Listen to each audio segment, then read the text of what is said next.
media after catching him trying to create another Charlottesville. Liberal snowflakes across America will not be satisfied until every part of America's white history is destroyed and demolished. Over the weekend, the removal of the Confederate statue of Robert E. Lee was the flashpoint that brought together Antifa communists and white supremacists to Charlottesville, Virginia, that erupted into violent chaos. As the liberal media continues to remain focused on demonizing only the white supremacists, it's important that we take a look at what liberals are plotting, as Obama and his leftist groups are now using this incident in Charlottesville as an excuse to further erase America's history. It's important to understand the mindset of liberals when it comes to their American-hating agenda. Michelle Obama expressed the sentiments of the left perfectly back when her treasonous husband was in office, where she made the declaration that America must simply change its history as part of the ongoing revisionist history movement that continues to take over our nation.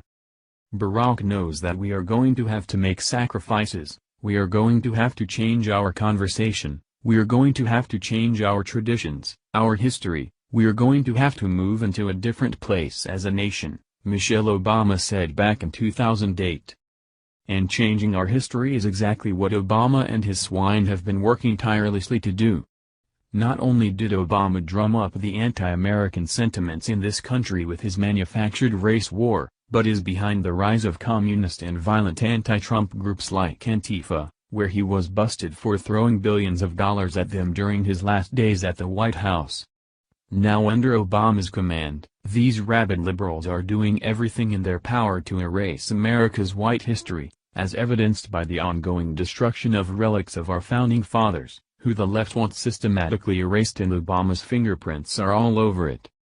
Following the incident in Charlottesville, the liberal media have been running a story where they're interviewing a random witness by the name of Brennan Gilmore, who was out helping victims who were injured by white supremacists during the protests and performed CPR.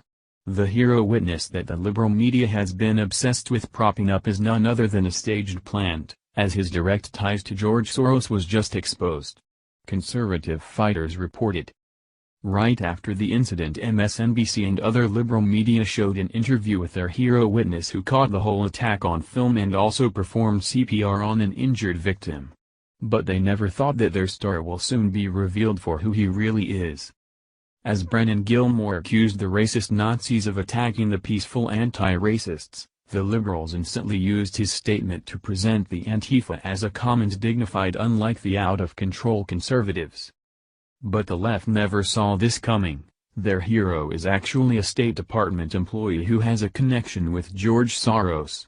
Gilmore used to be the chief of staff to Tom Perriello when he was running for Virginia governor, and he received $375,000 from Soros during the campaign.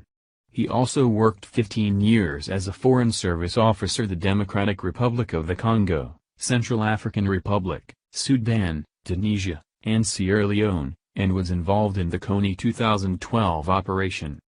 As Obama now appears to be orchestrating the chaos with George Soros, attempted removal of the Robert E. Lee statue over the weekend was just the beginning of chaos. Breaking reports confirm that liberals in North Carolina ripped down another Confederate monument on Monday.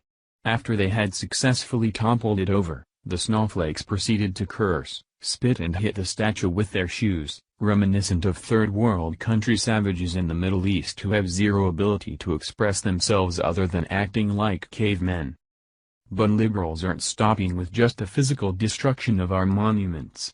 Now they're going straight after our founding fathers, where they're now petitioning James Madison Memorial High School in Verona, Wisconsin be changed because James Madison was a racist. The Federalist Papers reported on this.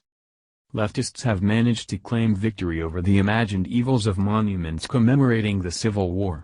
Names have been changed, statues have come down, and the Confederate battle flag has been banned. Now, the left is going after our founding fathers. This is an incredibly slippery slope.